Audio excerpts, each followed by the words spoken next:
Sorry. When you Hi everyone, I'm here with Suane. Today she's going to tell us a bit more about her AuPair adventure in Chicago. She's currently been there for a little over a year and a half, and she's going to tell us a bit about her host family at the moment.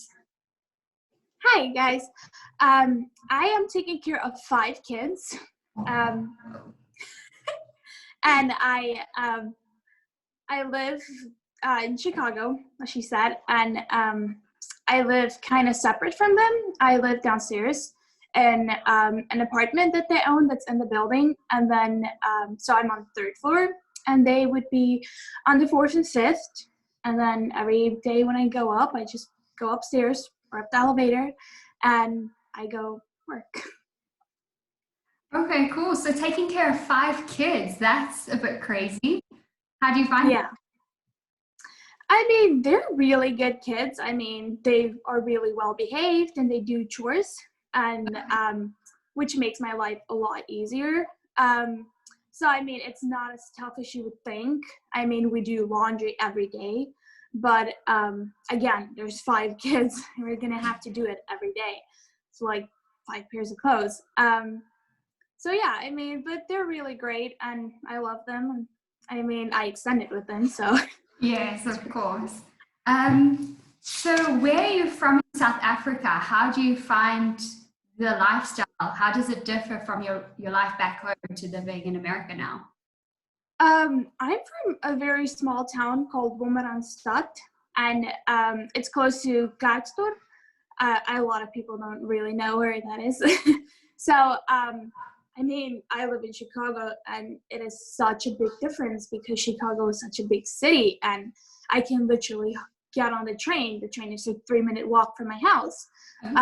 Like, and go anywhere, like downtown, or I go hang with friends. And back home, it is like really such a small town that, I mean, obviously it's going to be so different than Chicago. Yeah, of course. Okay.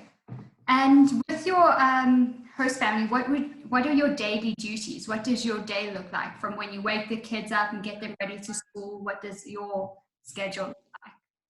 So normally, without all the craziness going on, I would not start till 2:30, and then I would pick up kids from school and drive them to activities like cooking class or golf or speech therapy or OT, like just basically driving them around or being there for them to be like doing some all their stuff. And then I do work some weekends where I would take care of the younger kids, the 2-year-olds, while the parents are doing the driving. So yeah, that's about my schedule. Okay, cool. How old are your kids? What age group are we looking at with all? So the oldest one would be 9, and then 7. Is a girl, and then the third one is 4 years old, and then twins, that is 2. Okay, wow. Busy household. Yeah, for sure. Why did you choose OVC to go overseas to be an au pair? Well, at the time I was researching being an au pair. I researched the companies, and OVC seemed to be the one that made sense for me to go with. Okay, cool. And with the support that side, do you feel that you are well looked after with all the benefits the program has, with your area director being there, with your health insurance, things like that? Do you feel well taken care of? Yeah, I mean, I do feel that. I mean, my area director here is great. I just had a call with her on Sunday to check in because they're doing call check-ins now instead of just the monthly online. Okay. So yeah, I just talked to her Sunday, and I mean, yes, the healthcare is pretty. It's good. I mean, it's not going to be that great, but it's really good. Yeah. It does what it needs to do. I mean, if you're caught in a bad situation, you'll definitely be covered. Yeah, it does what it needs to. Okay, cool. Can you tell us a bit about your travels in the States so far? Where have you traveled to? Have you done any weekend classes, things like that? So I went to Washington. I was Charlotte, North Carolina. Oh my gosh, like there's so many. I've been to Miami, to Tampa. I just came back from Alaska in February. I went to go see the Northern Lights. Oh my gosh, so amazing. Um, and I saw the Grand Canyon. I've been to Las Vegas. I think I know there's more. I just can't think of them right now. Those are like your top of your list at the moment. Yeah. This sounds really cool. Can you tell us a bit about, because obviously you've been into Rematch now with Had a Family when you first went there. Can you tell us a bit about your Rematch process? How did it all work for you? And when interviewing new families, what are important questions that you found that you needed to ask the second time around? So I mean, my first family, we both felt that we didn't really connected that great. So it was really a friendly rematch. Both of us decided that this isn't working and we'd rather just move on.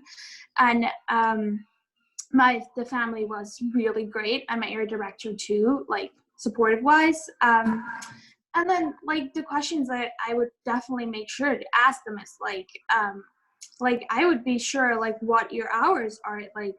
I know it's a rematch and that sucks, but you need to like make sure that I'm still gonna not be working every weekend except for my 1 month off. Yes. I mean, because I kind of feel like that is a good like cutoff to know, okay, oh my god, it's weekend, and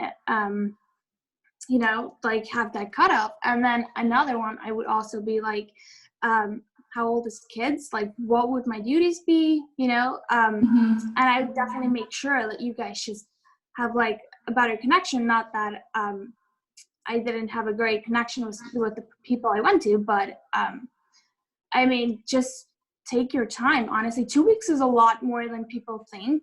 Yes. I mean, and no, it can be worrisome, and people can be like, I only have 2 weeks. It's pretty bad. I'm gonna go home. But it's actually, there's so much families in country looking for in-country au pairs, because it's just like easier for them to have someone already here than go through academy and all that other stuff. So they rather just prefer someone here. So there's a lot of like families that would be looking for au pairs, but it also depends on the time. I'm rematched around Thanksgiving, and there was not that much families because they were all like off on Thanksgiving breaks. And so yeah, I definitely would keep in mind which time of the year you're doing it. Okay. So yeah. And now with your monthly meetings that you have with your area director, what do you do in these meetings? Where do you go? How do you all get together? So my area director loves to go bowling. So we would go bowling like a couple of times at a couple different places. So she would love to go bowling, or we would go to like a food festival, or like anything that's really fun. Chicago is known for all these festivals that they have. So we would go to like, if they have like a donut tasting festival, we'll go to a donut tasting festival, or we'll just meet up and like do a community service project, like clean up the beach or something like that. I mean, she makes it really fun for us. Yeah, stuff like that. Okay. And with your stipend that you get that you can put towards your hours that you need toward studying, what did you use it for? How did you complete your study hours? So in my first year, I took a Spanish class, which did not work. I obviously don't know how to talk Spanish. But then I did a weekend class here in Chicago because I was kind of getting short on time and I needed to extend. So I just did a weekend class like fast in Chicago. And then for these, like my schoolwork this year, I am just doing 2 weekend online classes because we don't have that much choices right now. So it's just 2 classes online. Yeah. Okay, that sounds cool though. The online classes are always fun. I mean, yeah, gets you where you need to be. Sorry, I'm just trying to find my other questions. How did you adjust to the new food, new people, everything's new around you? How did you cope with the stress of over 20 years old? I mean, at first it's like really exciting because you're like, oh my gosh, I'm in a different country and there's all these different food, and then it's like your host family would be like, okay, so what do you want us to buy you? And then you'll be like, I don't know, what is there? You know, like and then they'll be getting all these different kind of foods, and I'm like, oh, I've never seen this. Like, and then I would definitely try some, and I'd be like, okay, I like this, or I don't like that. Mm-hmm. Or even if we order out from, my host family loves to order out a lot. And then they'll be like, oh, we're ordering from here. And I'm like, not sure what I want. And then I would ask my host that, like, hey, what is good? And he would always like recommend, like, get this or get that. But yeah, it's a lot of exciting new food to try. Yeah. What has been your favorite American food so far? Oh man, well, it's not really American, it's more like Mexican American, but quesadillas, like Oh, Mexican food yes. in America, oh, it's like the best. Like, I'm so happy when I get that. So I guess it's not really American, but Mexican. No, I also love the Mexican food when I went. And the fast Super great. foods like the waffle fries and things like that. Oh, my weakness. Oh, so good. Yeah. What you have, obviously you have other au pairs in your area. Can you tell us a little bit about where they from, and are you friends with them? Do you guys all hang out? What do you do in your social, Yeah. in your off time? So, I have two friends, two close friends. One is from Germany and one is from Sweden. They're different companies, but we have a really like good social network here. So we have a group with all the au pairs like in Chicago on a WhatsApp group, and of course they're like all different like from different companies, but we still hang out. So it's not like anyway. So so my friends are from Germany and Sweden, and then there's a South African girl living close by. So it's really easy to like put on the group like, hey, like I have my day off, is there anyone who wants to hang out?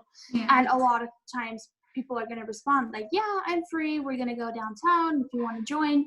And I've actually made a bunch of friends like that. I love just like meeting up with someone.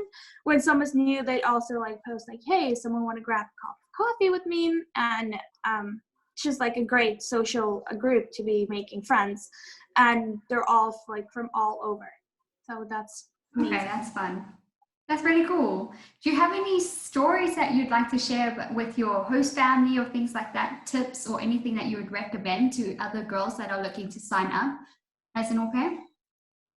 I mean, I would definitely tell them to take their time while interviewing. I mean, I was definitely just so set on getting here that I was like, I went with the first family that wanted to match with me, and I turned down so I had 4 families that wanted to match at the time, and I was the first one that matched. It was just like, okay, so I'm gonna go with them. So it was more like, take your time. Like, I know that you're so excited to like come over here and like experience it, but also make sure that you're gonna get along with these people, because you're gonna have to spend a year probably plus in their house. And if you don't get along, that's just super bad, because I know one of my friends have been in Rematch for the 4th time. Yeah. So I mean, honestly, that's my best piece of advice. Like, know Yes. what you want. Like, know that you want your weekends off. Like, if you're a Christian, like, be sure to tell this family, like, hey, I want to go to church on Sundays. Mm-hmm. And that is, like, not negotiable. So, I mean, know what you want, and just, like, even if it takes you 4 months to get a family, just make sure you pick right. Yes. No, definitely. That's some good advice. Thank you for that. What has been your favorite experience so far in the States? I would have to say probably going to Alaska. It was super great. It was minus 50 Celsius. It was so cold, but it was super great. Like, we saw the northern lights, and we went to like the hot springs, and like there's so many like snow built up on a tree that it's like literally the tree branches are like hanging down, and there's like it's covered in snow, and it's so cold the snow doesn't melt, so it just keeps piling up, and all these trees like along the side of the road look so amazing. And then we went like on top of Murphy's Dune, which is like, it's a high dune, and you can see all over Alaska with its like landscapes. So it's probably one of my favorite experiences. Sounds amazing. Absolutely beautiful. Oh, I think that's all my questions that I have for you today. Thank you for joining me and telling us a bit about your program and your family. You're welcome. Thank you for asking me to interview. Okay, bye. Bye.